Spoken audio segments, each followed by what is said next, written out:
we're gonna do episode 2 today, and we're talking about capitalism and dream chasing and the problems that arise between the two. And so we're gonna start with intros. I'm Alicia Stith. I am an actor, artist, creative, human being, and Miss Pearl. I am Pearl Cleage. I'm in Atlanta, Georgia. I am a writer. I am currently artist in residence at the Alliance Theater here in Atlanta. Hello, everybody. I am Trevor Latez Hayes. I am an actor. I'm a writer and a creative entrepreneur. I run an organization called Black Boys Do Theater, and I'm really excited to have this conversation. Okay. All right. So for starters, I really wanted to talk about this because these last couple of years post-graduation have not been going how I thought they would go. And I've been having like two primary conflicting things, so to speak. One is like the need to make money and sustain myself and live and try to have financial independence before my parents' health insurance cuts off. And then the other one is trying to like still maintain my inner artist, like the things that I actually care about, you know, working on acting and like trying to be a good human being.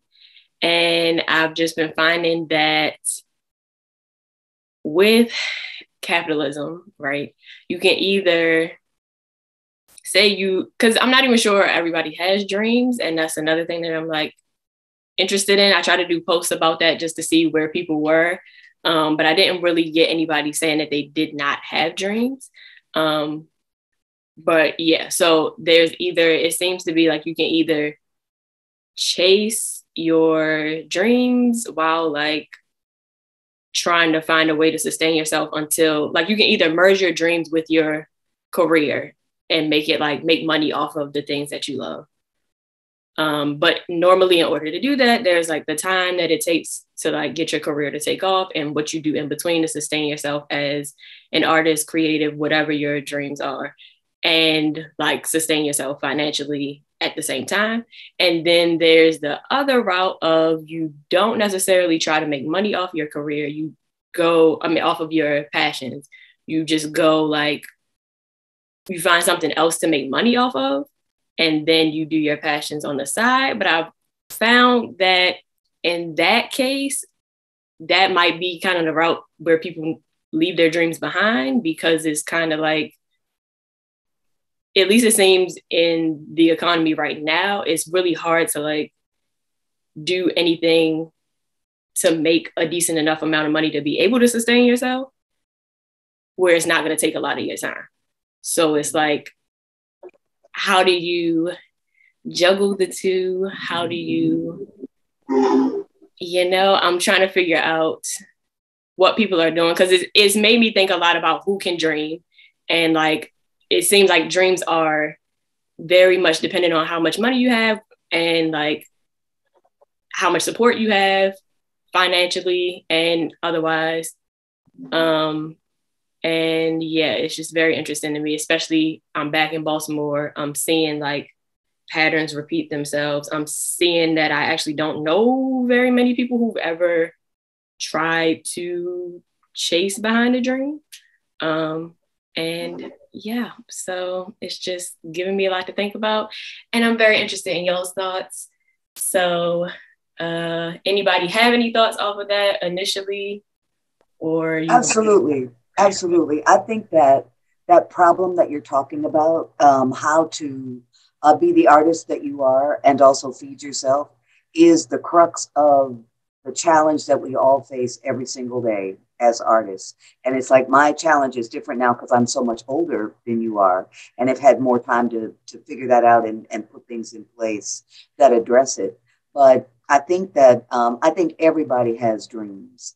I think that one of the things that capitalism tries to make you think is that only rich people can have dreams.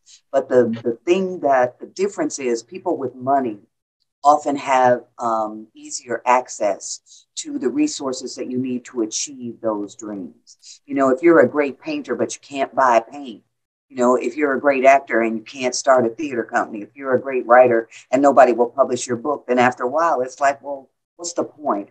You know, what's the point? And that's the most dangerous moment, is the what's the point? Because the point is that artists are the beings that are going to save this world from just being an unlivable, terrible, warlike, horrible place. We have to do that as artists, because whatever kind of art we do, at the center of it is an unshakable belief in spirit, being important, being something that is worth communicating. And part of what capitalism does is beat that down in you to where you begin to doubt that spirit is as important as money, that art is as important as money, and that if you don't get paid for it, you must not be very good at it. You know, when people will say, well, if you're so good, why aren't you rich? And it's like, I always want to smack people when they say stuff like that, because that's not it.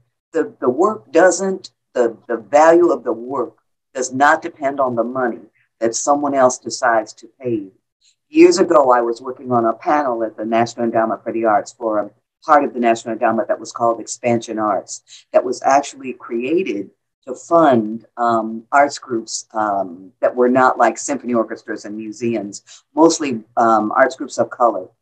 And the brother who was in charge of it said, when the people were challenging, like, you know, these little companies and this little gallery and, you know, just condescending to everything, he said, what you don't understand is what we fund at Expansion Arts is great art that's being performed in front of poor people. And I thought that was profound, because they were equating a symphony audience where the median income is $300,000 a year and the people are 80 years old and white. They were saying that makes that better, because they're doing it in a big studio, than the Sojourner Truth Theater in Fort Worth, Texas, you know, where I've had plays done a long time ago where the theater was about that big and little people were hardworking people. And they came in there after a week of working hard at the jobs none of us want to do, came in and sat down because they wanted somebody to tell them a story about them. You know, show me something about me, paint me a picture where I can see myself. And that is valuable, so that don't let the two questions bleed into each other, you know, about whether or not what you do is valuable with whether or not you're being paid a living wage, which you should be. Because there's, you know, if you can separate out the two, then you can say, okay, what can I do that requires the minimum of my heart and mind and spirit, but also allows me to live indoors and feed myself and have health insurance? Because you got to live indoors, you got to feed yourself, and you got to have health insurance. But what can I do to do that doesn't demand not only that I work 10, 12 hours a day, but that I take all that shit home, and that I worry about the company all day, that I worry about the entity that's paying me, which often is an entity that I don't believe in and don't even like. So the challenge is to find something where you can do it for 8 hours and go home. You know, y'all don't use typewriters and stuff anymore, but, you know, I used to have jobs where the deal was at 5 o'clock, I would cover up that typewriter and I had the rest of my life. All they got to do with me was to see me from 9 to 5. And before that and after that, my world belonged to me. So that if you can find a job that allows you to compartmentalize and say, this is a rent-paying gig. And even when I stopped doing that kind of secretarial work, I would differentiate in my mind. This is this writing this speech, doing this advertising, doing this speech. This is a rent-paying gig. This is not what I love. What I love is this play or this poem or this group of people that I've met where we're going to put on a show, you know, and just make them separate, because once you put them together, they'll break your heart. Don't do it. Money and spirit are not the same. Money and art, not the same. Not the same. Yeah. I agree. Yeah. I echo all of that. And I think similarly, I do think that everyone has dreams. I don't think there's anyone who doesn't have dreams. I think what I've realized, like, starting Black Boys Do Theater, is that, like, to do something, it requires, you have to be able to either invest an immense amount of time upfront or an immense amount of capital upfront. And the reality is that most people, or like the average Black person or the average person from a marginalized community, doesn't necessarily have the capital or the time that they can put upfront to be able to sustain their dreams. And those like I think you said like what if moments, or the moments like those, the moments when the artist begins to sort of question whether or not what they're doing is right. That's like the critical moment. That's like the precipice, because that's the turning point, right? The decision that you make at that moment determines the rest of your career, and determines everything. You know what I mean? Like if you continue to go down the path of being an artist, that's beautiful, and you'll continue on that journey, and you'll see where it takes you. But if you don't, you'll never know what your life could have looked like if you continue to pursue that thing. And yeah, and I think, I don't know if this is what I will say though, I don't know if I necessarily believe that you can't like make money and sustain yourself and also do something, or I don't know if you necessarily have to fully compartmentalize the two things, especially in the 21st century, only because like I think the digital space has created so much opportunity for people to create, to turn whatever they want, something that they uniquely create, into something that can both fulfill them spiritually and also cover their financial expenses. Because I think that's the goal, isn't it? To have something that is sustaining you, and that is also what you love. And I didn't mean that compartmentalizing was the best way to do it, but when you are just starting out trying to do it, sometimes you can't sustain yourself right away with the work that you love. So that the hope is that as your life goes on, you can throw out more of those just purely paying the rent gigs and have some more stuff that you love, so that eventually it's the same, that you're doing what you love, and you found a way to make it pay, because that's the ideal, to be able to support yourself doing what you love. And sometimes it takes a while to get there. Yeah, because capitalism is so insidious, and like it really will. Capitalism is like created to destroy dreams. So it's like, yeah, it's just so insidious. So it makes it almost impossible for a person to withstand long enough to get to the point where they can have both of those things at the exact same time. Who? I know she's holding her head like, oh my God. Okay. Okay. There was something you said, Miss Pearl, and I can't remember what it was. Yeah, I don't know. It's the trying to do both thing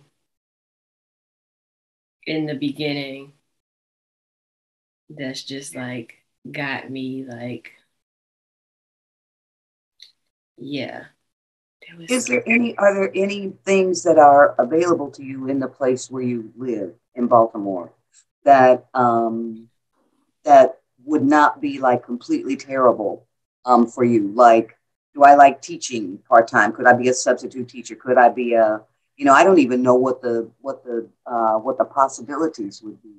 But it's, there's a big thing, like kind of almost visible by you right now, that is like, is Baltimore where I'm supposed to be? Listen, I don't. And that's a deep question, right? It's like, I can see it right here. It's like right here. Am I where I'm supposed to be? Is this it? Is this where I'm supposed to be? And it's like, ask the real questions of yourself, because that's the thing. It's like all this that we've been talking about is here, and then there's that. Am I? Should I be in Baltimore at all? And if so, why? And if not, what is the place that calls to me? What is the place, and is it realistic for me to think about that? You shouldn't resign yourself to anything at this moment in your life, because well, I was going to say you're not old, but it's like, even when you're old, I mean, I'm kind of old, but I'm not resigned to a damn thing. It's like you have to keep pushing yourself and keep asking the questions. Is this where I should be? Do I feel good here? And I don't feel that from you about Baltimore right now. So it's like, don't you see what I'm talking about? Yep. It's like, we see you. It's like, you have to ask it. That's the hard stuff. Am I where I'm supposed to be? Yeah, no, I mean, I don't think it is. It's not where I want to be. It is just a matter of financially figuring out where I can go from here.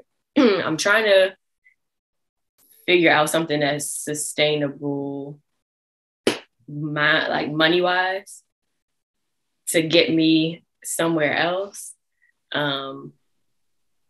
Yeah. But that's another thing that I've come up against, is just realizing like I did not necessarily give myself, how do I word this? Okay. So I think because younger me was very, very intentional and smart, I guess, in a way, but I kind of have like backed myself into a corner, which was the point in my mind when I was younger, but it's not necessarily it's not necessarily working the way that I thought it would. What did you think was going to happen? So when I was younger, the whole thing for me was, again, I did not necessarily see people chase dreams. Like, both of my parents went to college, but they went for very practical things. And I didn't know any like artists professionally until high school.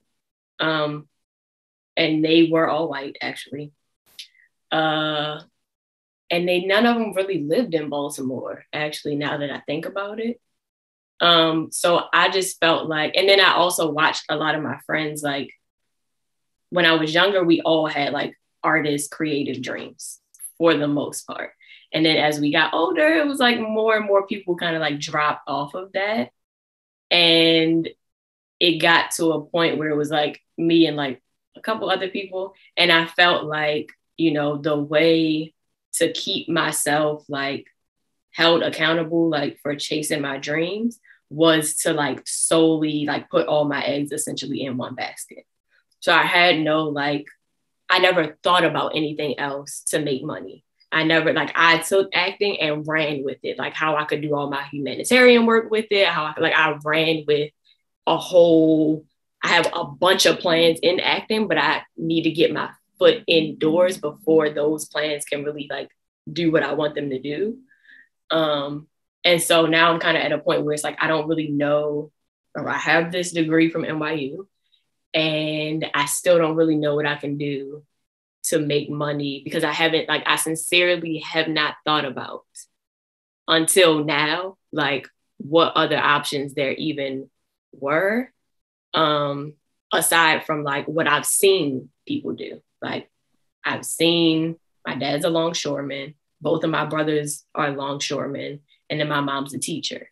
So it's like, I've seen that. Like, I know I could go, you know, down to the port and probably get a job because my family has seniority. So I could probably do that. I don't want to. It feels like I'm walking into a death trap, to be honest. I hate to sound that dramatic about it, but it feels like I always see it as like, I'm gonna go into something and then like get stuck there, even though I don't really think I will. But it's like hard for me to see. It's hard for me to see an endpoint once I get in somewhere. You know what I mean? If you're thinking about, if you're thinking about something like, okay, this is practical, I could go down and get a job here, which sounds like a really sane, you know, thing to say. But then when you say, but it feels like a death trap to me, it's like, that's not supposed to be in the same sentence.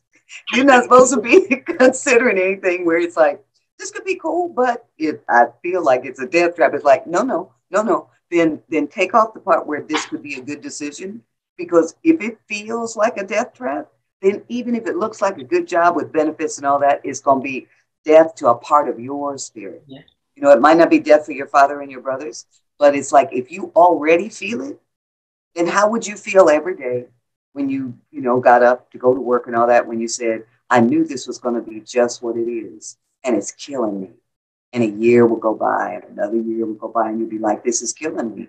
But if you know in advance it's killing you, that means you got to make another plan. You have to just go through and say, these are the possibilities. And any one that the sentence ends up, but it feels like a death trap, put a red line through that. Don't do that, babe. Don't do that.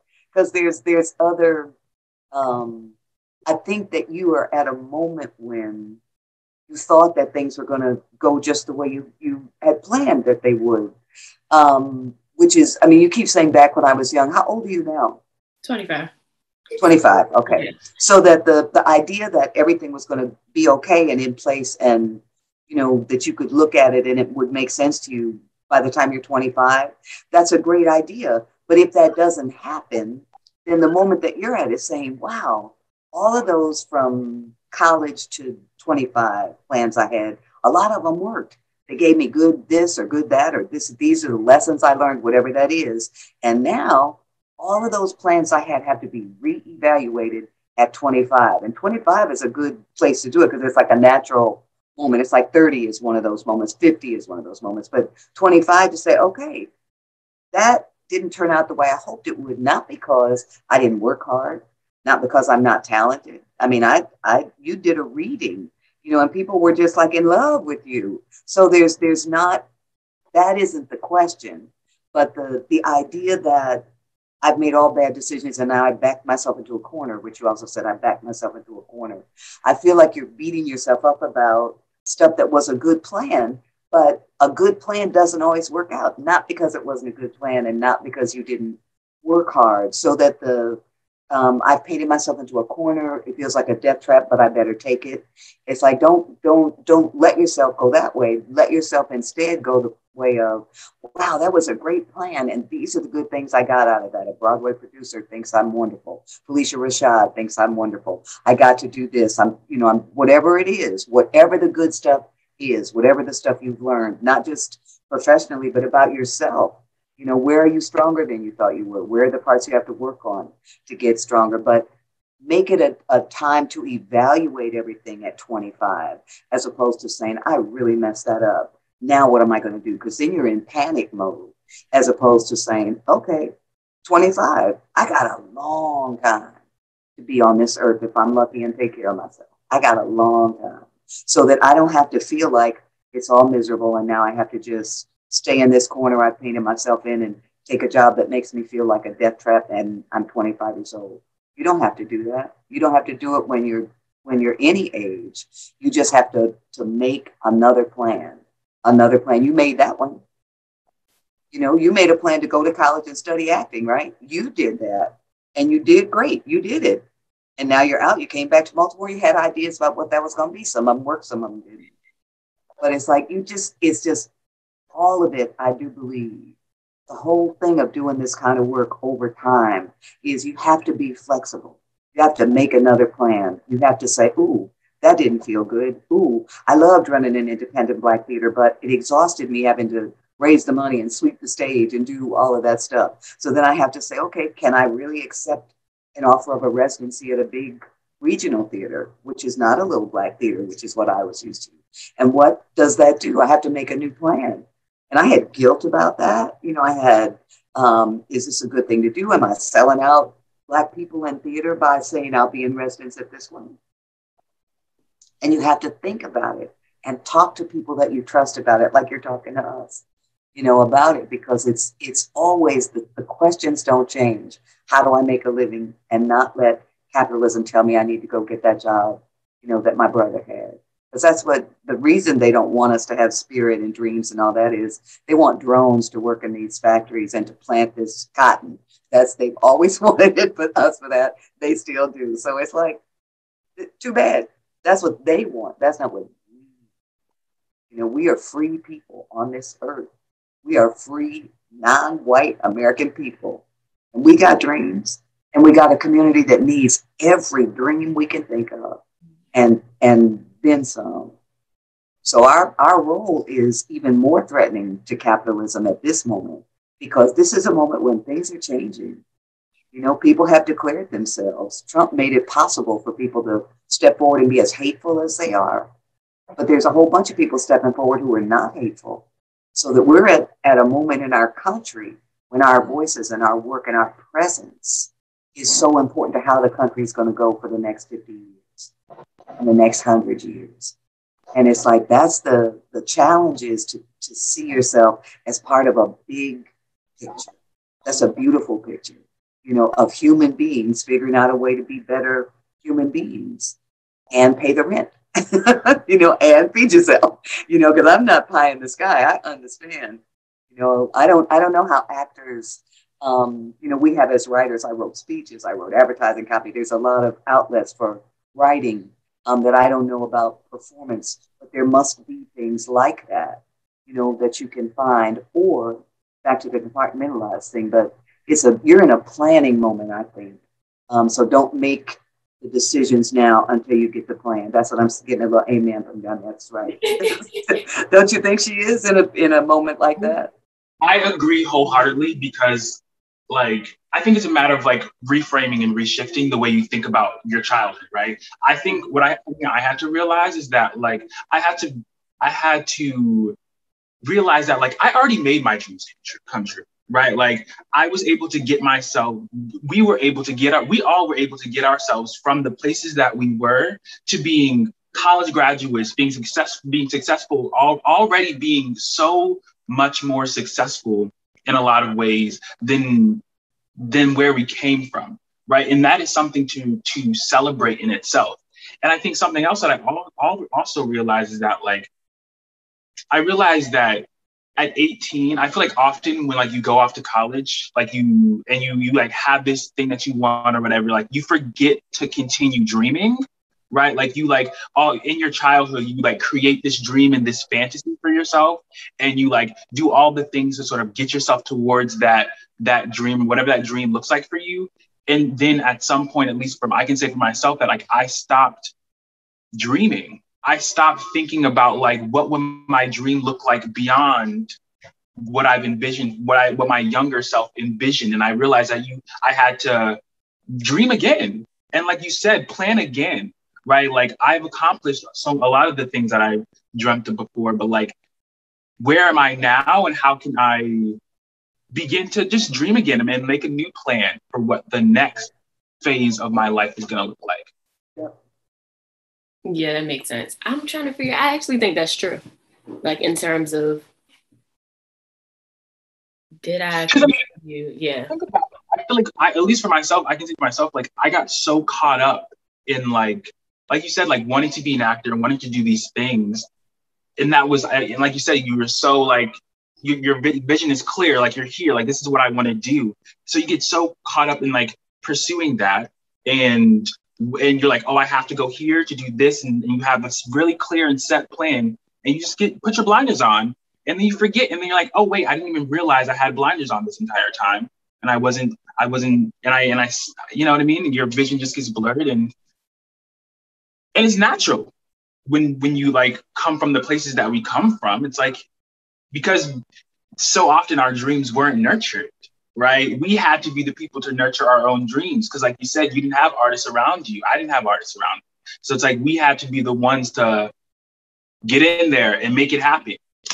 Yeah, that's interesting, because I wouldn't say they weren't nurtured for me, but I wouldn't say, I don't know. But I get you. Are there any other artists in your family? No. Well, that's the tricky thing. It's my mom is super creative, but she uses her creativity in the classroom. That's how that goes. Mm-hmm. And she'll do poems and stuff for church, but not to make money off of. Mm-hmm. Because it's just in her. Yes, it's in her. Mm-hmm. And then my brother used to draw. He used to be. I don't really know if he even does any of that anymore, but he's a longshoreman, so that's not And then I have a cousin who does comic book design, stuff like that, but he's not at a place where he's really making money off of his stuff yet either. Mm-hmm. And then that's pretty much it. And then I've heard things about people I think my mother's uncle used to also draw, but that's as much as I know. So no. But even that there are people in your family who have been creative, especially your mother, like writing poems Yeah. and being a creative teacher and all that. And then she had you. Yeah. So all of that may have been something that she wanted to carry forward. And I felt like this very much about my own mother, who was also a teacher, but who really didn't want to be a teacher. She wanted to be an archaeologist. I mean, she's like a little black girl on the east side of Detroit. She wants to be an archaeologist. So she ended up being like a first grade teacher. But there were dreams in her of travel and adventure and freedom. And she never got to get there. So then I used to think a lot when I realized, that I was an artist and, would have those moments of saying, I just don't know how I can make this happen. I just don't know how to do this. And I would think about my mother. I would think about my grandmothers. Neither one of my grandmothers could even drive. They were just, and now I'm flying all over the place and doing stuff. So we carry in us, even if we come from places where there haven't been a lot of artists, so they don't really know how to nurture an artist. For a family to have somebody say for the first time in the family, I'm going to do this professionally. I am an artist. They look at you like, you better take some education courses. What is wrong with you? You are not going to be living in your baby girl bedroom for the rest of your life. No, because we have planned for that room. But there's all of that because it takes a minute for a family to be at a moment when they can accept having produced an artist. And rich people don't have that challenge because they're not trying to make sure this kid has a way to support herself or himself because they got a trust fund. They don't have to deal with that. There's a lot of younger people who work at the theater where I work, and I'd be thinking, wow, they got condos and cars and stuff. And I know they're not making no money doing this, but their parents are wealthy. So they have trust funds and, portfolios, stock portfolios and all that stuff. And I said, wow, I've never been around people. I was going to say my age, but I'm saying these people are young people, who had stuff like that. So I'm like saying, okay, that's what that looks like. When you can say, I want to work in the education department of a big theater and I don't care if all they can pay me is $15,000 because I don't need it. My dad has a portfolio for me. My mom bought me a condo for my 25th birthday. And we don't have that generational wealth, because we weren't allowed to have that generational wealth. So that's capitalism again. But the fact of what happens then is when a family does produce somebody like one of us, that family has a shudder moment. Like this kid is not going to be able to survive in the evil, capitalistic, avaricious, selfish place that white America is. You're not going to be able to do it. And then what we're saying back is, yeah, we will, because it's not white America. We're America too. That's Alice Walker has a great poem that says, remember, you yourself are America. And I really had to meditate on that because I was like, oh, I don't know if I'm claiming all of that, but we are. And that's that's part of the moment where our families weren't ready for us, but we came anyway, carrying our mother's dreams, carrying our father's dreams, carrying all of that stuff in us. And it's confusing to us. When we look around and say, dang, everybody else I know has got a law degree and a doctor thing. And, I live in Atlanta. These Negroes would be like doing all kind of stuff. And I'm like, oh, I'm down here trying to write a play. And I would make them give me money to publish books and stuff. I said, no, you have to help me do this because y'all have straight jobs. You're making $100,000 a year. I'm making nothing. So you got to help me publish this book and make it look right. Hire a photographer for me so we can, because they were making other choices. They weren't artists. But, I couldn't go to my family and say, I need money to publish a book. They'd be like, okay, that's fine. But where do you think that money's coming from? That's not like having a family that can finance those dreams. So it's not a bad thing. And it actually can be empowering when you think about the fact that we are the vessels of all those dreams of the people who didn't get to do it. I mean, I live in Georgia. It used to be a capital crime to teach Black people how to read. If you were a Black person and they found out you could read, they would kill you for that. And now I'm a writer. So it's like, okay, all of those people that couldn't learn to read, that were doing all the terrible things that slavery required of them. And now I'm living in Atlanta, Georgia, and I make a living as a writer. I feel a huge responsibility to that because I feel like I carry that. But I feel the same thing for you because you're 25. And it doesn't do any good for me to be, saying, okay, I'm 73 and everything is good. House paid for, I'm in residence, got my health insurance together. It's like, okay, but how about this one? How about this one? How about the people who are trying to figure out what I know that is valuable and what I know that is just specific to me? Because when people say, well, how did you do this or that? And sometimes what they want is a trick. How'd you do it? Because your life, when they meet you, looks so organized and sane. And I always say, a lot of it is luck, but a lot of it is hard work and making a new plan when you have to. Not being afraid that you didn't know it all in advance. That you didn't know it all by the time you were 25. And this when I start to feel like an old lady when I say, I could tell you a story of how stupid I was when I was 25 that would make you either laugh or cry, because it's like everything is in flux. What am I doing? I'm grown. I'm out of college, but I'm not. Am I really grown?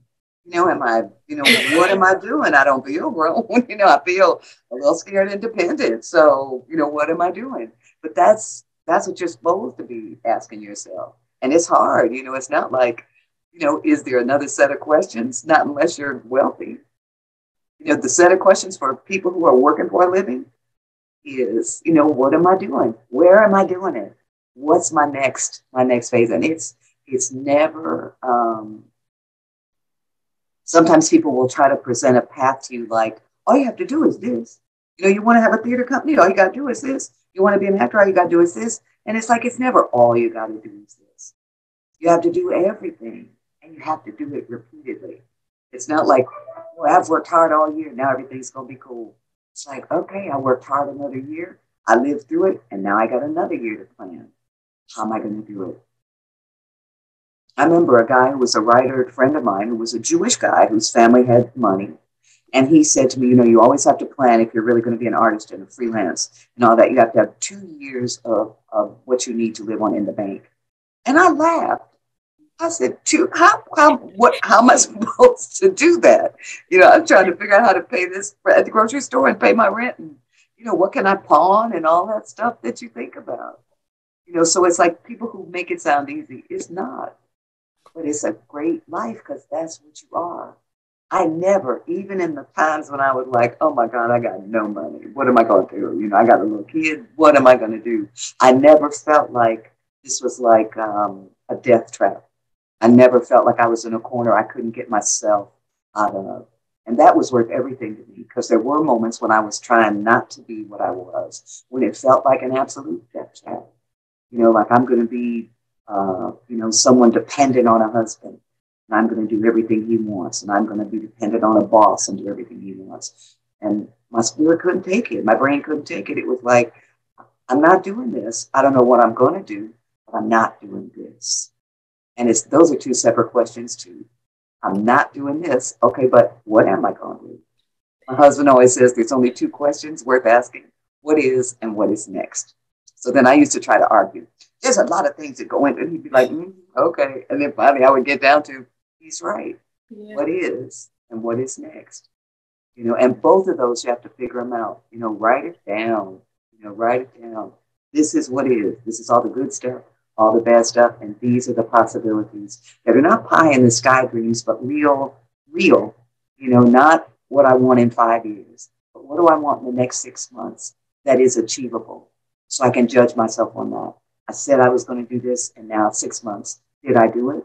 If I didn't, what stopped me from doing it? And how can I get that out the way so I can do it the next 6, and the next 6, and the next? I don't mean to be preaching to y'all at all, but it's just like we appreciate it. It's so it's really important that we don't absorb the stuff that makes us devalue what we do. And since everything is so tied to money, I remember at these award shows, Grammys and things, when people started talking about money instead of the artwork.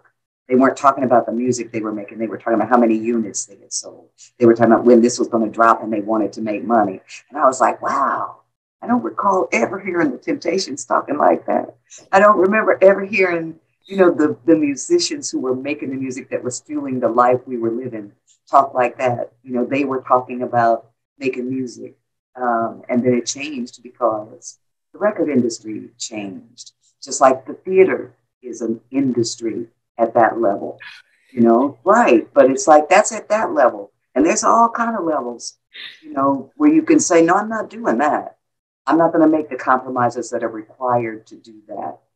You know, it's like the thing where people will ask you, you know, do you want this? And it'll be the dream you didn't even want to admit to. It's all that.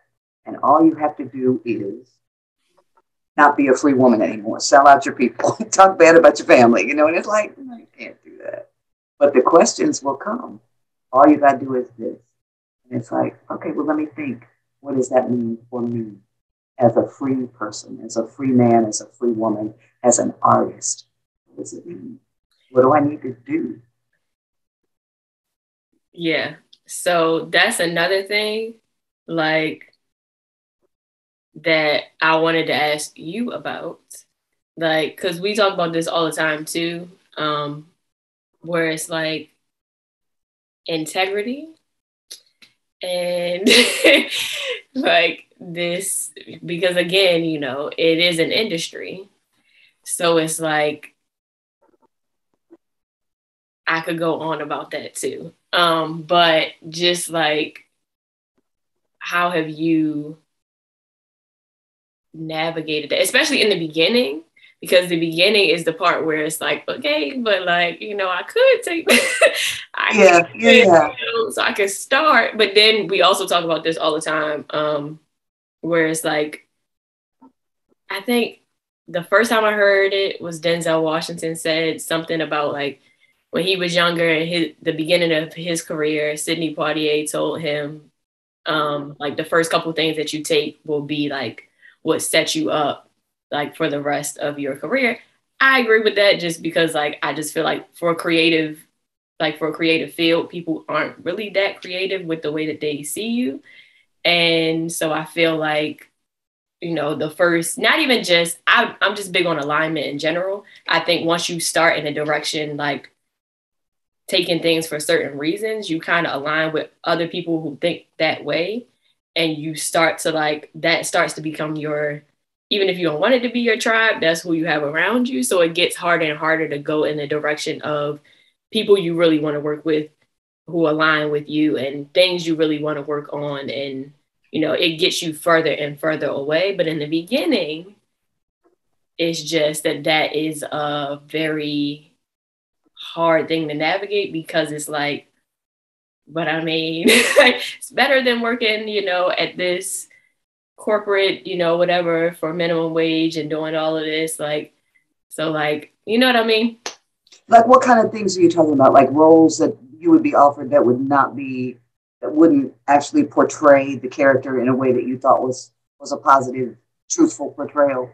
Yes. I mean, there are layers, but like, you know, things that don't, I don't know. I'm really like, sometimes I think I'm cautious to a fault, but I don't think that I am, because again, I think that it's going to take me longer, but it is still aligning me. Like, even when I think about the people I have in my corner right now, they are the people that I want. Like, y'all are the people I want in my corner. So it's not like I'm still going in the direction I want to be going in. I just see that it's going to take the time that it's going to, I don't know how long it's going to take, but I see that it's not going to be a like quick route.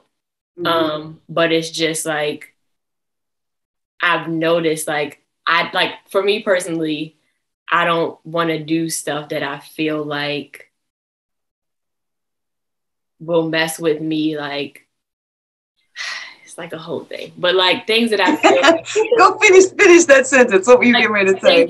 Things that will like mess with me, like mentally. Cause I feel like as actors, a lot of people will like, there's this egoic thing with actors where it's like, oh, I just want to show that I can do, you know, I can transform, I can do this role and I can do that role, even if it's like, it might be a little dangerous though, like for you mentally. Like, there are actors that I watch and I'm like, this person is great. But when you hear them talk outside of like their acting, like when you hear them, it's like, but I think you might need to go talk to somebody. Like, you know, like it's like there, you know, like it's like you can really mess your mental up, especially in theater, because you're doing it night after night after night after night. So that's one aspect for me. Like, it's like, if I'm gonna do something that's like too dark, especially in the middle of this pandemic and just like the state of the world, I'm not really interested in things that are super like dark, but my version of dark is not everybody's version of dark.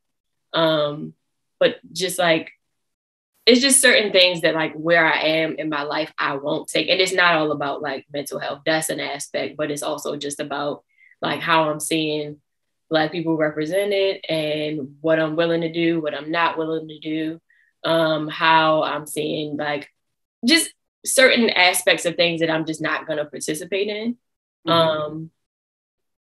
Yeah, like, yeah. And yeah. I don't want to, I'm trying to think specifically, like there aren't that many things that I have turned down, but there are like a couple. And yeah, one was are these things usually being offered to you by institutions that you care about, like theaters that you care about, Black theaters or women's theaters, or are these primarily white theater companies who are doing work that you have auditioned for? Yes. So one thing that was like a couple years ago, I think it was like the year after I graduated, that was like small. I think this was like I think that might have been, I don't know who ran that, to be honest. I don't even remember. I don't remember which festival, but that was like in the festival. It was like gonna be for a weekend, and it wasn't gonna pay enough for me to be like doing what they wanted me to do. And it just was like, I don't see any, I'm normally one who like counts the like tallies, like perks, like how many, like, if I'm gonna do it for free, am I working with people I want to work with? Am I like, is this a story that I really care about? Is this character that I really care about? Like, is this something, like, I'll count all the things. That one, it was a no for a bunch of reasons. And the biggest was what was going on in the story that I just did not agree with.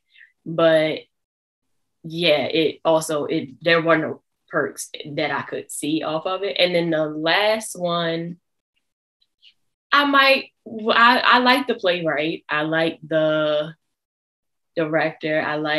But it was for a white institution. But the story itself just felt, it was, because I don't want to say what it was.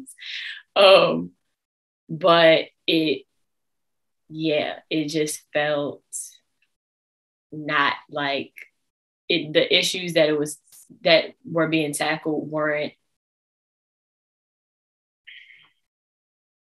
I'm trying not to say it with, like, it's hard for me to say without like giving away. Yeah. But it wasn't the way you see the world. It wasn't the truth that you want to put forward into the world. Like that? Yeah, like yeah. And it was really dark. That was another thing. It was like last year, I just did not feel like doing something that I was going to have to like, that was about racism. And like, it's just like, I don't feel like dealing with something that's that heavy, so to speak, right now. Unless, again. Do you regret that? Do you regret not doing it? No, I don't.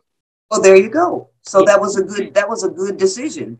And you don't regret not doing the one that wasn't going to pay you either, right? No. So that was, you turned down two things. But when you started saying it, you were saying it like, you sometimes turn down things and you don't always trust your own judgment about it. And maybe you should. But you can only say two examples that you turned down. And both of them you feel good about because they weren't for you. You wouldn't have wanted to do that 8 times a week or however many times you'd have to do it.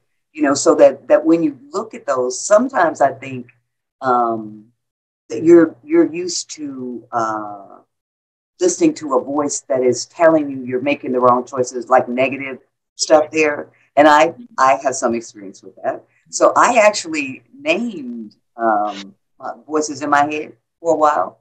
This is like back when I was about your age. And it's like, okay, who is talking? And it would be, me and my friend who was also a writer. We gave them names and be like, okay, that's Little Miss Perfect. You can never please her. Okay, this is anything is negative. Can't please him. This is my grandmother. Love her, but she can't write my plays for me. So it's like, I ended up, there were like 10 different people in there talking. And I had to meditate my way through that and say, okay, I'm trying to get to what do I think And you do it too, I think, because you'll start off saying, you know, I turn down things and that might not be good for my career and all that. But then when you get down to your voice talking, you say, that wasn't for me. I didn't want to do that. I don't regret that decision for a second. And that's all you can hope for as you go through your life, that you don't build up a bunch of regrets, you know, that you can say, wow, I wish I had more opportunity to do this, but that wasn't it. You know, that wasn't it. So that I have to look for the next one. I have to look for the next one. And then when race comes into it, it makes it even more complicated. You know, where am I performing this? And one of the things, you know, you were asking me about how do you about earlier in my own professional life. And I had a great advantage that a lot of young people don't have now, playwrights or performers too. There was a thriving network, national network of Black theater companies. So when I graduated from Spelman, I had plays I wanted to get done. So I looked in the back of, you know, one of the journals that would have these kinds of things, like the Black cultural journals, and they would list the Black theaters. So I would send them a play and say, I am Pearl Cleage. I really think you would love this play. I'll do it. You know, will you do it? And all of them responded. Some of them would say, we don't have any money. And I would say, well, but you do work somewhere, right? So you keep the lights on. So how about pay the writer $10 and send me 5 copies of the script? Why? Because then I can build my portfolio that I'm being produced. And they would be like, $10, we can do that. I said, okay. But let's get the principle straight that you got to pay the writer. So then they'll begin to understand why that's important. But I had that network of Black people. I grew up in a Black neighborhood, went to Black colleges, graduated from Black colleges, and moved into the Black theater universe. So that I didn't worry about what white theaters were doing. I didn't care. I was trying to work in front of Black people. So whatever white theaters were doing, that was like, that's some capitalist American stuff. I don't care. I'm trying to see what is the tradition that Lorraine Hansberry made me know I wanted to step into.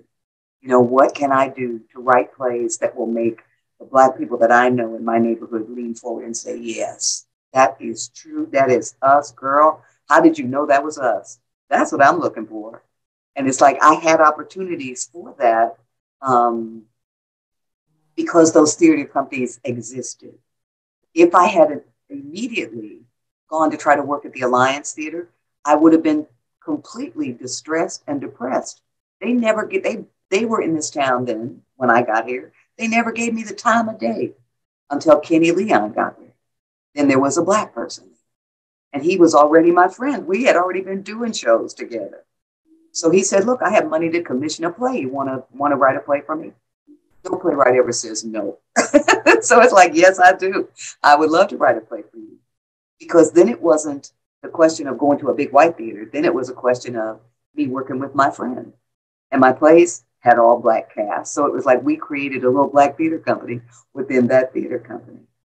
But it helped me not have some of the questions that I think are plaguing you about representation of Black people in an institution that doesn't love us, you know, because that's hard, you know. And I knew even when these little Black theaters did not have the money, when the production values were not good, that didn't mean a thing to me because I knew they loved Black people.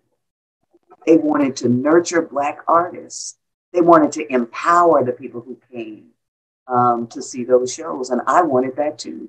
So we were all on the same page, as opposed to a big white theater that might be saying, okay, what we need is to take in $20,000 every show, $100,000, however much these ridiculous amounts of money. You know, they will say things like, no, you can't do a Broadway show for less than $4 million. Like, what are you talking about? I can run 10 theaters for 10 years for $4 million.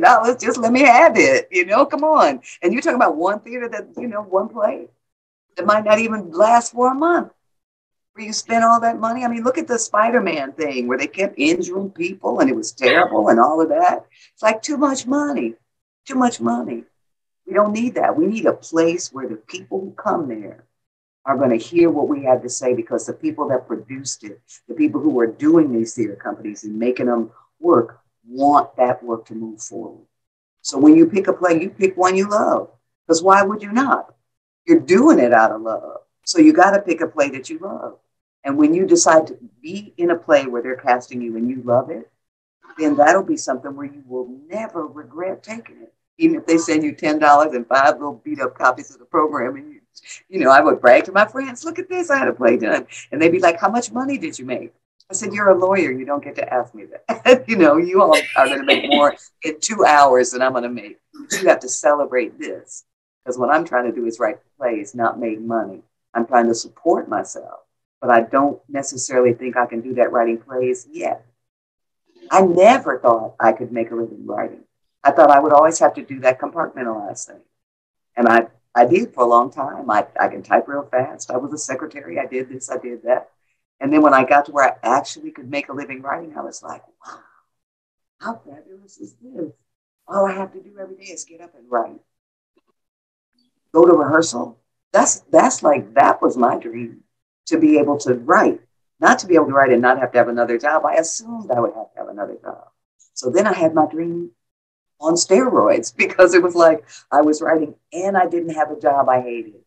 I was doing the work that I loved. So then the question is, okay, build that audience, find the audience. Where are they? Get to a theater that likes your work and then bring an audience with you.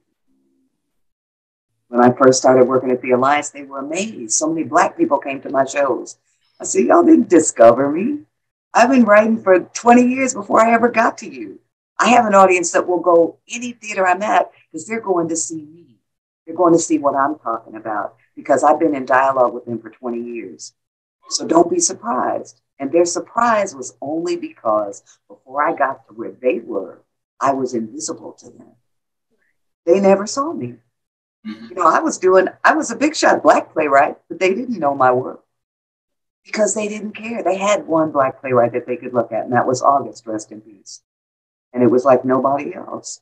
So it's like, that's what we have to know our own power too, to be able to say, no, you didn't create me. You didn't think me up. You didn't make me up. My mama did that. My daddy did that. My little theater that y'all don't even know the name of did that. So we're meeting as equals here. You're not doing me any favors. And I'm bringing an audience, which is what you're always concerned about.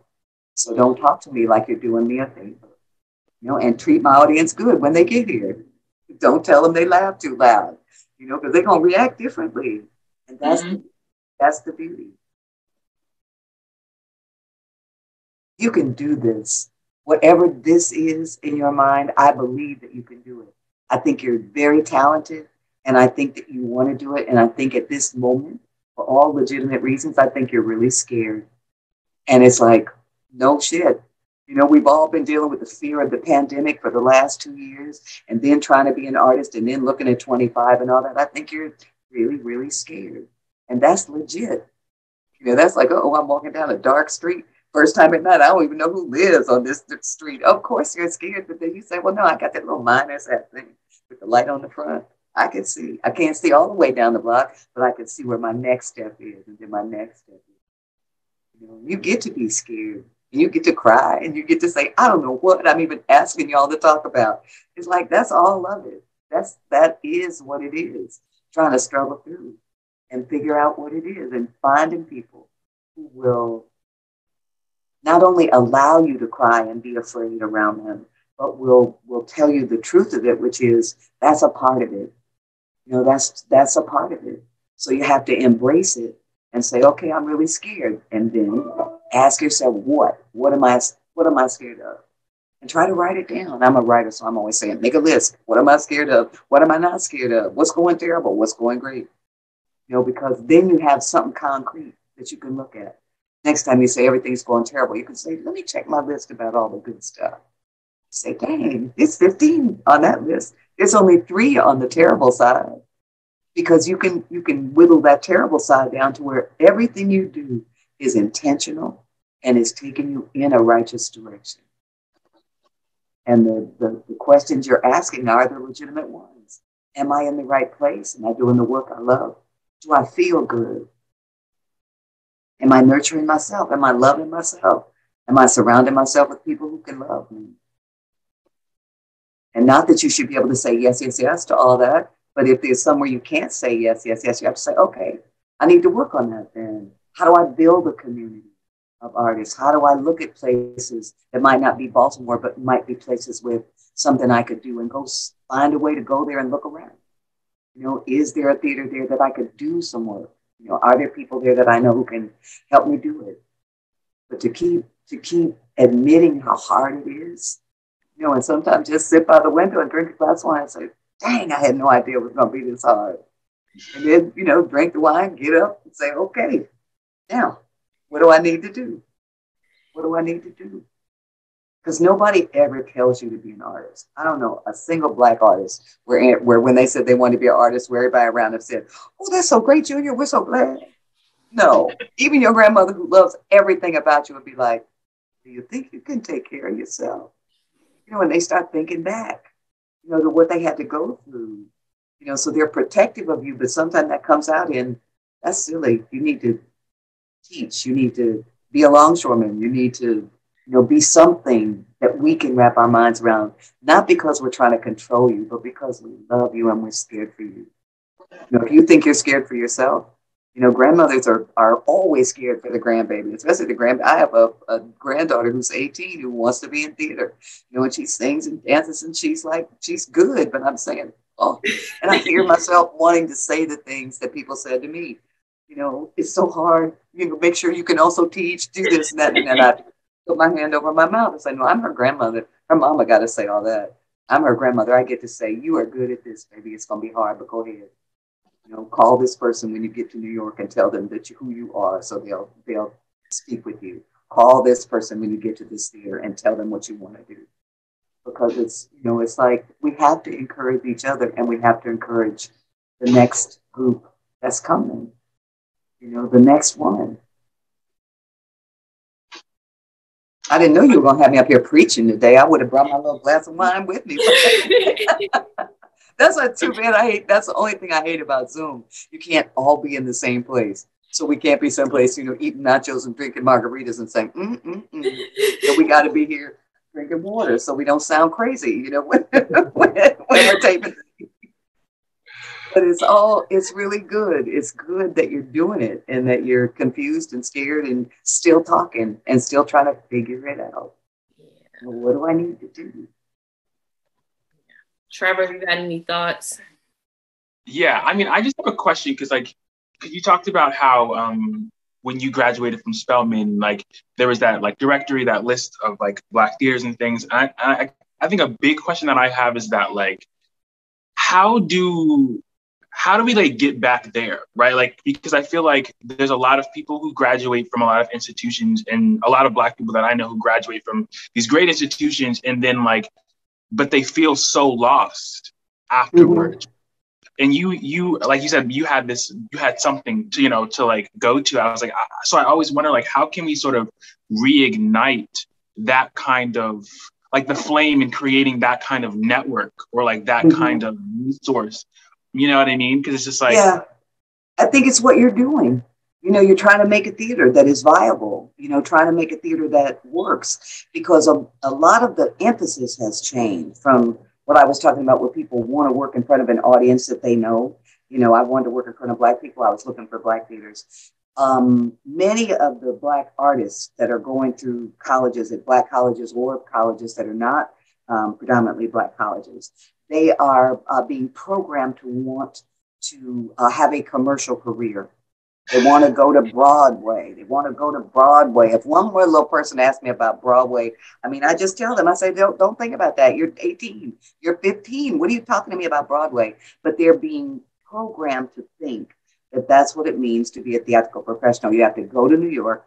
And when you get to New York, you have to be on Broadway. And it's like, do you know how small the percentage of people that is? And of course, they think they're going to be in that blessed 1%. And I always want to say to them, go to New York for one day and sit in and watch just auditions. And you will see that going to New York is what all the people who are good at this want to do, because we've been programmed to do it. People were always telling me I needed to move to New York. And I'm like, why? I can afford to live in Atlanta. I don't have to live in New York. You know, now actors have a different challenge, but I think the programming that starts that we have to address before we can get to what you're talking about is that thing that makes them think there is a path, and it's a white path taking you straight to Broadway. Because then there's no place for a small Black theater. there's no place for a 100-seat house where it's all working Black folks, because we're trying to get to, to Broadway so we can do the book for the Motown story or whatever the thing is. Or we hope that maybe we can be Lynn Nottage. We hope that maybe we can be Dominique Morisseau, and it's like they are in a very fortunate position, but there's very few people of any race and gender in that position in the American theater. So assuming you're going to go to New York and be a famous playwright on Broadway or a famous actor on Broadway, without thinking that there's another way to think about that life and that career that includes small Black theaters, that includes things that are deeply rooted in the community where you live.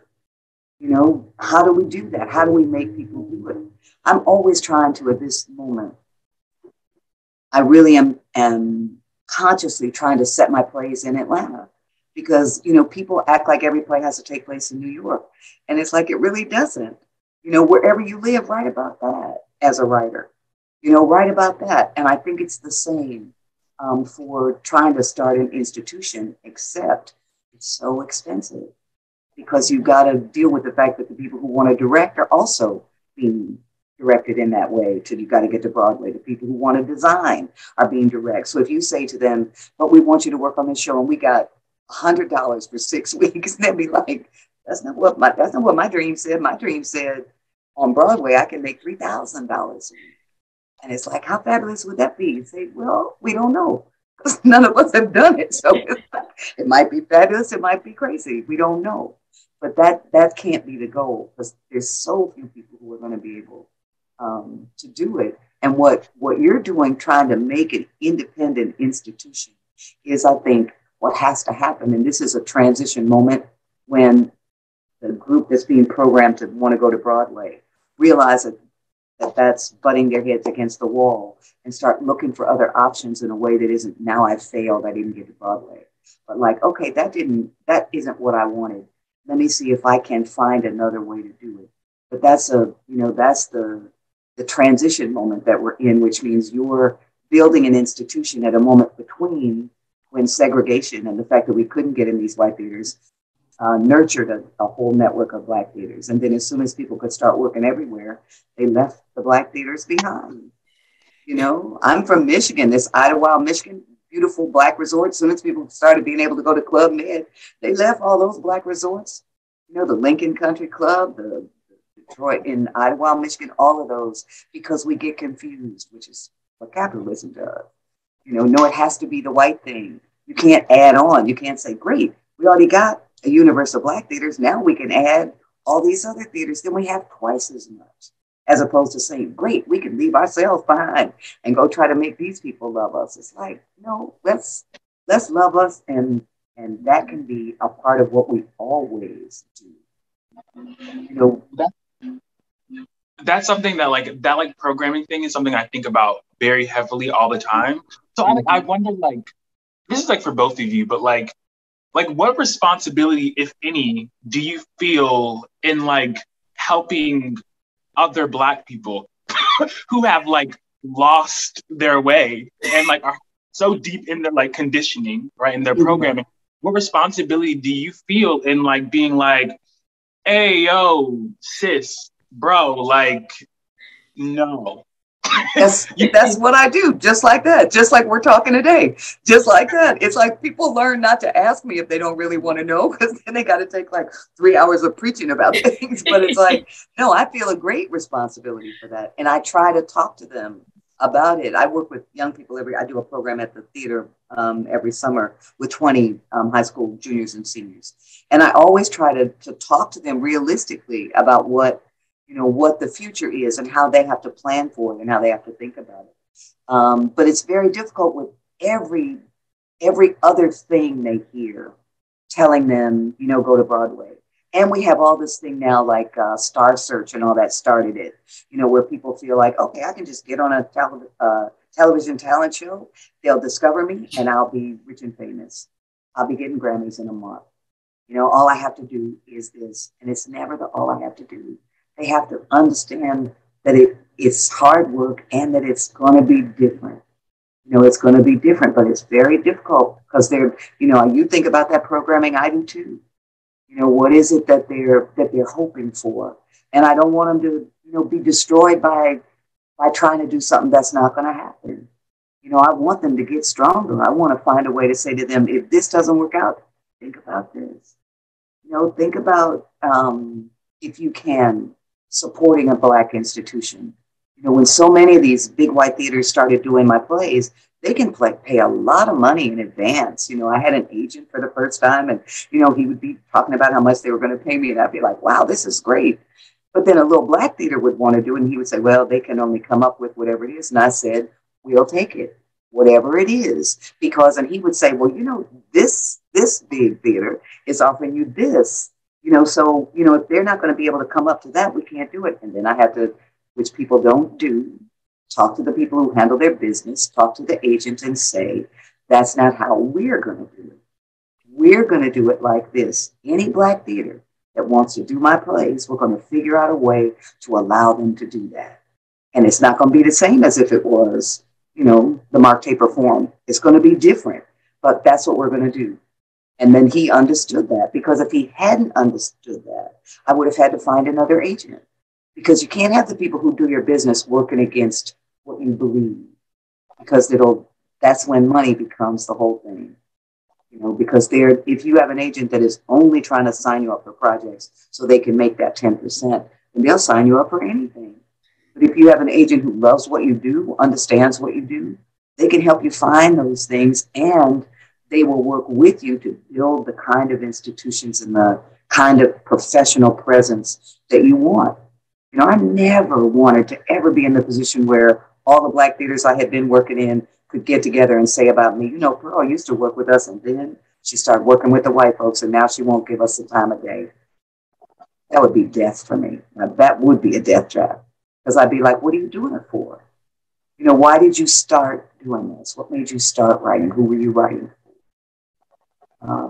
And that's always going to be the same. And anybody who doesn't understand it is just not supposed to be working with me. They're supposed to be doing something else, which is fine. But I'm very conscious of trying to talk to young people about what the possibilities are, and to support any of the institutions that are trying to address that question. It's hard to tell culturally specific stories in a Broadway theater. People went crazy about slave play.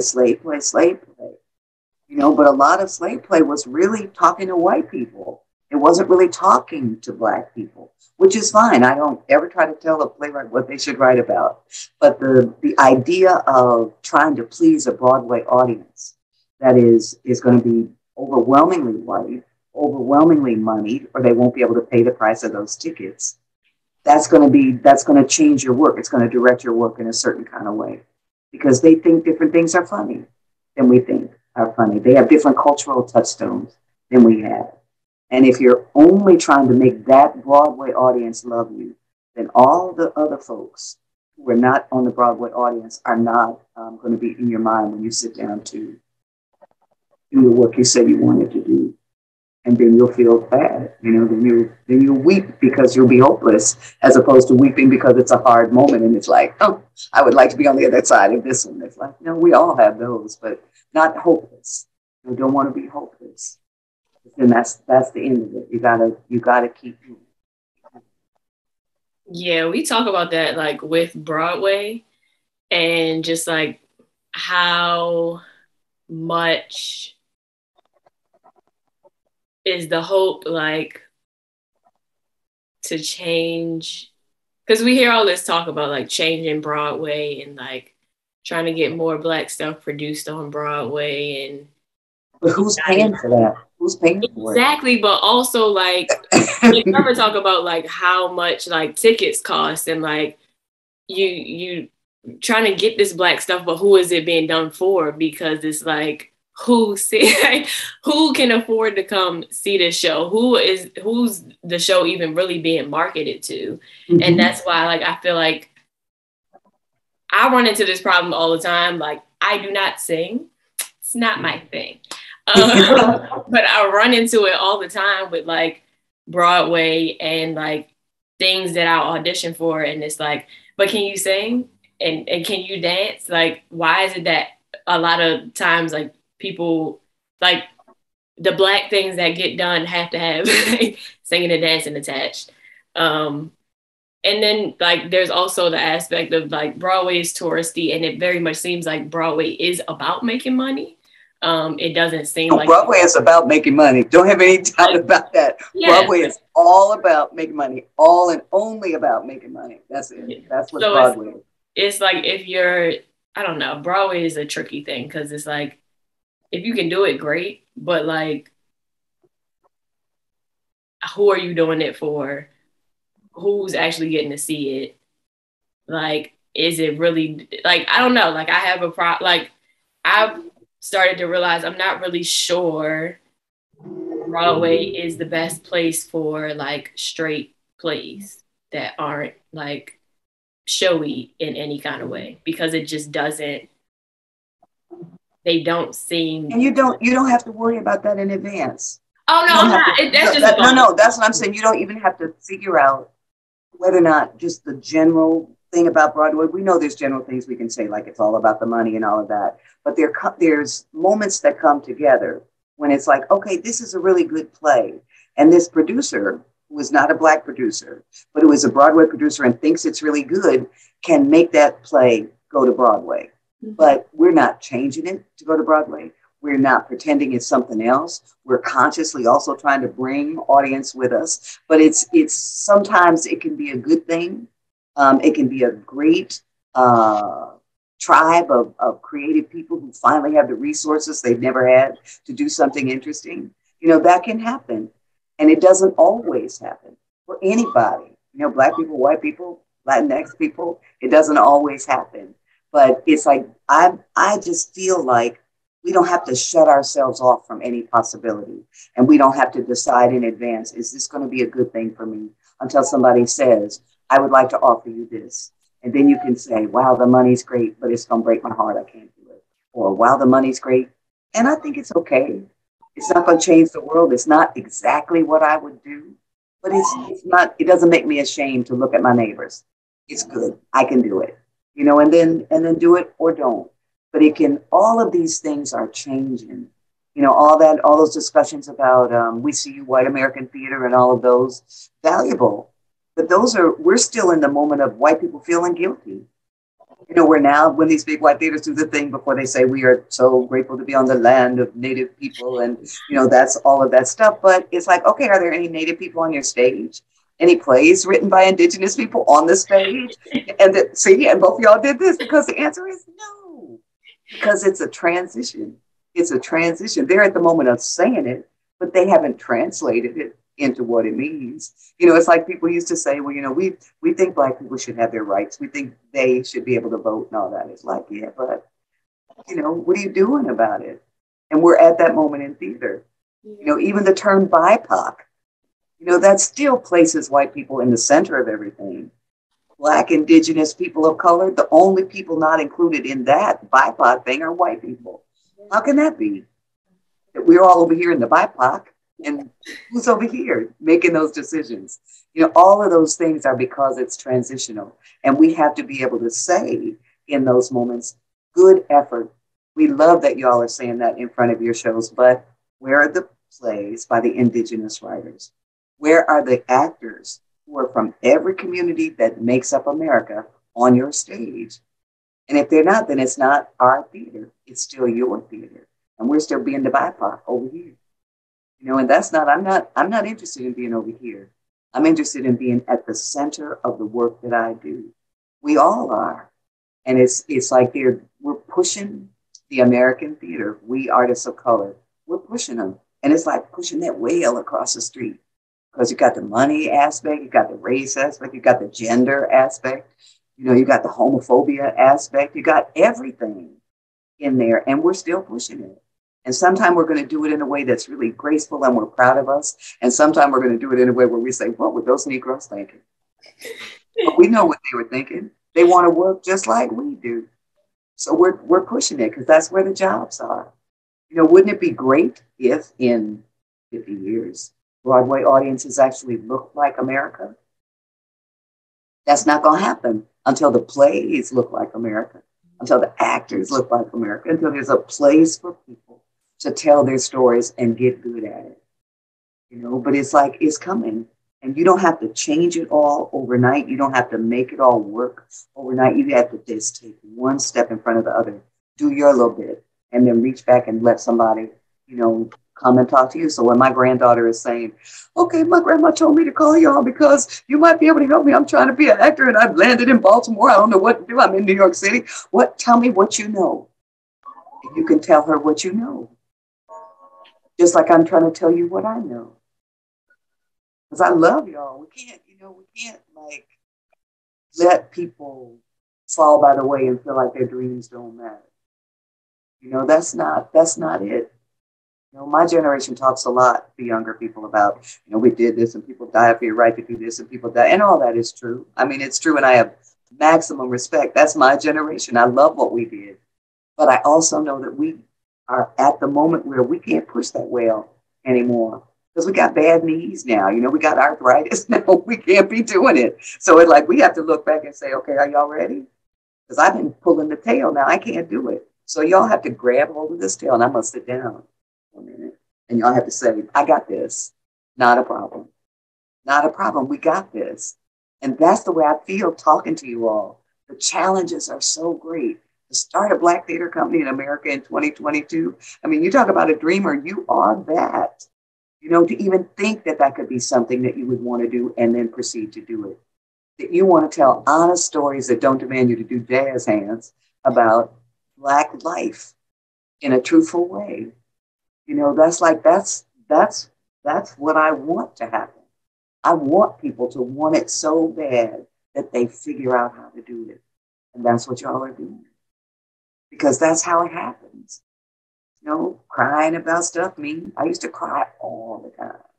You know, if I can't quit this job, it pays me so good. And the other brain would be saying, you haven't written anything in a week. And then I would cry. And I would cry. Oh my God, I'm just messing this up. I'm messing up everything. And then I would write something I feel so much better. And I would say, okay, I can write at night. Or I can, you know, write every other day. Or I can do, you know, and finally I just said, I can't do it like this. I have to make a new plan. Because this job, I used to cry on my job every day. I knew all the places. I worked at City Hall. I knew all the places in City Hall where nobody would find me. And I would go cry. Committee room 4 on the 4th floor. The ladies' room on the 2nd floor. And I would be in there crying every day. And I said to myself, you know what? I don't want to live my life this way. I can do something else. And my husband at the time was like, oh my God, we need this job. And, you know, we're moving up in the world and we need to do this and that. And I said to myself, okay, not only do I need a new job, I think I need a husband to do this. And he's not for me. He's not for me. He's a good guy, but he wasn't for me. That job was a great job, but it wasn't for me. Any job that's like the dead end that you cry on every day. I mean, not 3 days a week. I cried every day. Come home, my eyes be all ugly. Like, can't do it. Because those decisions that you can't get away from, and you keep trying to get away from it and you can't. And that's what, you know, I see it, you know, in you where it's like, oh, this is so hard. It's like, yeah, but the indecision is harder. You know, the not knowing is harder. So you're always trying to push yourself to know, who am I and what do I need to do this work? You know, because you're an artist. Next time, maybe you'll come back and you'll be something else. But this time, you got to be an artist. How wonderful. How wonderful that is. I feel like we should sing and dance a little bit.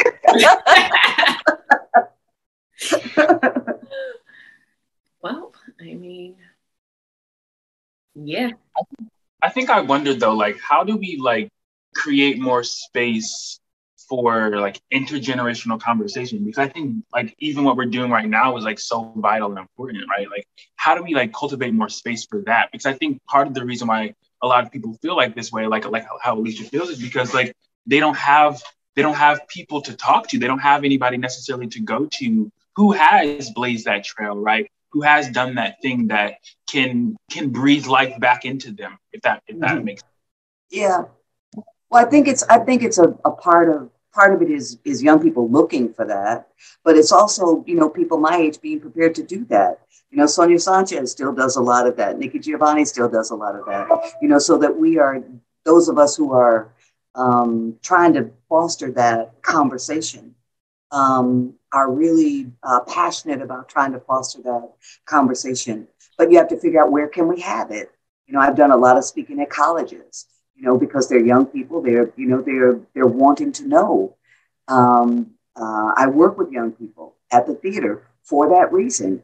And it's like every summer, it's 3 weeks, they wear me out. And I say, I am never doing this again. I'm crazy. I was going to do it one time, and this summer will be my 12th year, because every time I feel like I've done something valuable. They gave me some hope, and I gave them some information and probably some hope.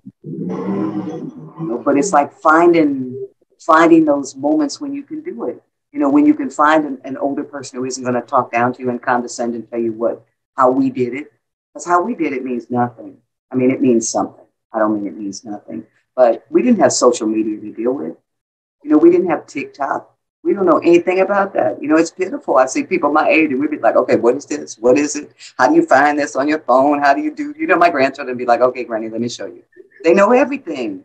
7 years old, 9, 11, 18, they know everything. So it's like, okay, they're supposed to know everything. They better know everything. So do it, do it. But it's still a moment when we want to know what the people who are doing it before us have to say, because it can be helpful. Sidney Poitier talking to Denzel, I'm sure, was helpful. Harry Belafonte talking to generations of people that he's talked to. He has a great book. Have y'all read his book, Harry Belafonte, about his life? It might even be called My Life, but it's an autobiography, and it's wonderful. It addresses a lot of these questions. It talks about what he was doing when he came to New York, the compromises, the things that worked, the things that didn't work, but extremely honest. I mean, he's 95 years old now, so he's not holding back nothing. He's talking about everything, and it's a great book for that reason, that it'll make you feel like, wow, I can't start fussing, because he's 95 and he's still working and talking and telling the truth. So until we get to be 95, and then we get to say, okay, can I stop now? And it's like, no, because he'll probably be 110, then still doing it, and you got to say, oh my God. But it's that we do have to have that cross-generational exchange, so you don't feel like nobody sees you. Nobody values what you're doing. Nobody has tried to make bigger footprint for you to put your foot in, so that you can, not have to fight the same battles over and over and over. But if we're not talking, you don't know it. That's the thing. That's the thing right there. Like, because I feel like so often, at least what I experience from like older generation of Black people, is that like so often like they want you to experience the same struggles that they went to, because they feel like it's like some sort of like rite of passage or something. And it's like, but no, like suffering isn't necessary. Like, like that's right. And there is that. It's interesting you put it that way, because I think about that, but I hadn't put it that directly. But that's true. Like, suffering is a rite of passage, and if you haven't suffered enough, or if you haven't suffered exactly like we suffered, and it's like, that's not it. Y'all are suffering different, because people are talking about bullying and social media and all of those things. And it's like, we don't know anything about that. So the suffering is very different. What the technology gives you and what the technology takes away from you, it's very different for this generation. We're old enough. We remember when Blockbuster was so fabulous, because you could go actually rent a movie, take it home and put it on there and all that stuff. And now it's like you pick up your phone, you can watch it.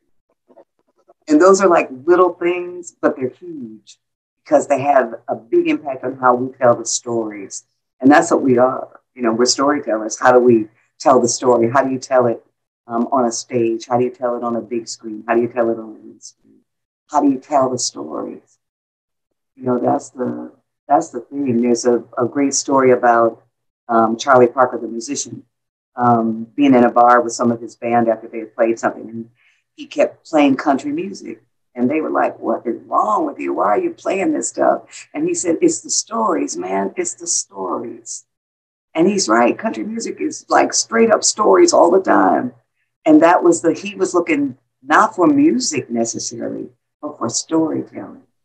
And that's what we got. We got the stories. We're telling stories. And people who are trying to make you tell the story that, really is for generations 30 years above you in terms of age, you can't tell our stories. Just like we can't tell yours. we think we can because we think we know everything, but we don't. We really don't. Trust me, we really don't. We're dealing with getting old. What does that mean? What does that mean? I know actors who are worried about, and it's in Angry, Raucous, and Shamelessly Gorgeous, my play, where she's worrying about forgetting her lines. How can she remember what these lines are? And, that's something you don't think about when you're, 25, 30, you're trained to be an actor. You know how to do that. And when you're 65, 75, your brain isn't always catching up to what you want it to do like it did before. So you have to figure it out, figure it out. So at every stage, there's all these things that change every day. Every single day, it's something different. But, what else you going to do with your time on earth? Figure out how to be free. That's a worthwhile goal. And one that can take a lifetime. Absolutely.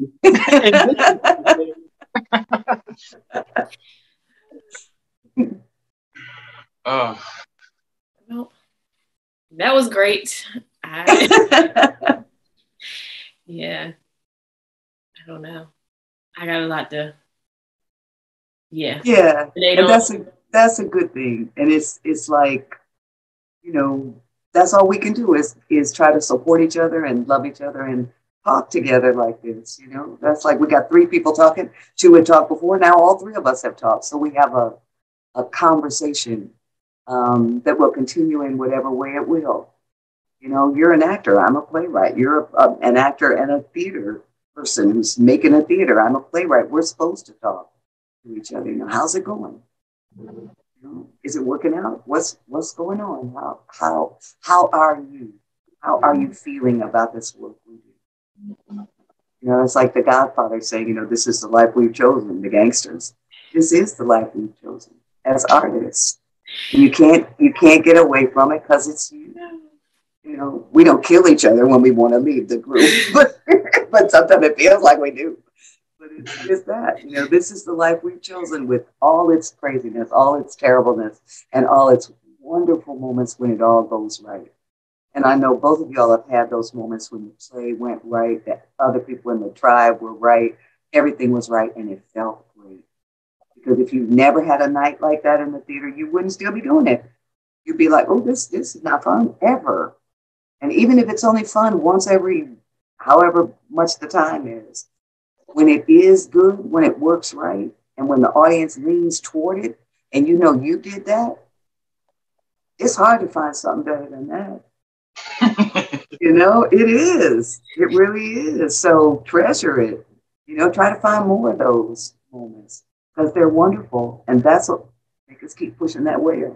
Because we remember that moment when, a group of hardworking Black people responded to something that we did, responded to it. I went to see the Negro Ensemble Company touring production of Raisin in the Sun right after they had been in New York, and they came through Detroit. And I was like 11 years old, maybe. And Robert Hooks was in it, just a whole bunch of the people who had done it in New York. And they did it in a high school auditorium for whatever reason. But it was packed, wintertime in Detroit, hot. Everybody had their big coats on. It was like steaming. And the play was so wonderful. And you could have heard a pin drop. People were just eating it up. And at the end of the show, there was like 30 seconds of dead silence. And then we all stood up and applauded for easily 15 minutes. They kept having to come back and go and come back and go. And we would not stop. If they had said, okay, y'all love us like that, we're going to do the whole play again, we would have sat right down. With our little hot coats on, we would. And I remember leaving the place, going out into the snow with my mom. And I said, I want to do that. I want to write plays like that. And she said, and I will always love her for this, she said, well, then you should do it. And I said, okay. All my neighbors, everybody in there talking about the play as they came out. So what better life could there be? Because they had seen themselves in the younger family. They had seen themselves with mama trying to get that little plant and you know, all of that stuff in that play. We saw ourselves in there, you know, and we loved it. I'll never forget it. Seeing Color Girls for the first time. I ugly cried through that whole show. After about the second woman who started talking, I just started crying. And it was in a big white theater, the Alliance Theater, not many Black people in the audience. And I was crying so audibly that, you know, people were giving you that look they give you. And I couldn't help it. Truth about my life as a young Black woman. Wait, Miss Pearl, you gotta go back because did the sound cut out for you, Trevor? Yeah. Yeah, it cut out. Oh, okay. Yeah. So what? I don't know. I've been talking so much. Where was I? Was I going to see for Color Girls? Was I? Is that where I was? Ugly crying for Color Girls. You get the ugly cry. Yeah, after the second person. That was. I went to see for Color Girls at the Alliance Theater, which was at that time not my home theater at all, and it was so truthful. What Intisaki was doing was so exactly a representation of my life and the lives of the women that I knew, that I started crying about the third woman in to the monologues. I started crying, and I cried throughout the rest of the show. And I was audibly, I couldn't, you know, I had a little handkerchief. I was trying to be quiet. I was weeping. My husband, same husband I had to cut loose, you know, he was leaning like this, like, I'm not with this mad woman. It was because it was the truth of my life. And throughout the whole play, white women were leaving that theater in droves, leaving it, put their minks on and left because nothing was responding to them. When the woman in green comes to the edge of the stage and says, somebody almost got away with all of my stuff. White woman in front of me said, stood up and left the theater. I said, is it nasty? Did I miss something? I mean, what? And it was so culturally specific. But that night and the night of seeing Raisin in the Sun, those were both where one I had that spoke to me, Raisin in the Sun, racially in such an absolute way. And then Intisaki spoke to me gender and race in such an absolutely truthful way that it was like whenever I started feeling like maybe I'm not supposed to be doing this, maybe it's just going to be too hard, I would go back to those two nights and think about what that felt like and think about why it made me want to do this work. And it would always take me back. It's like, okay,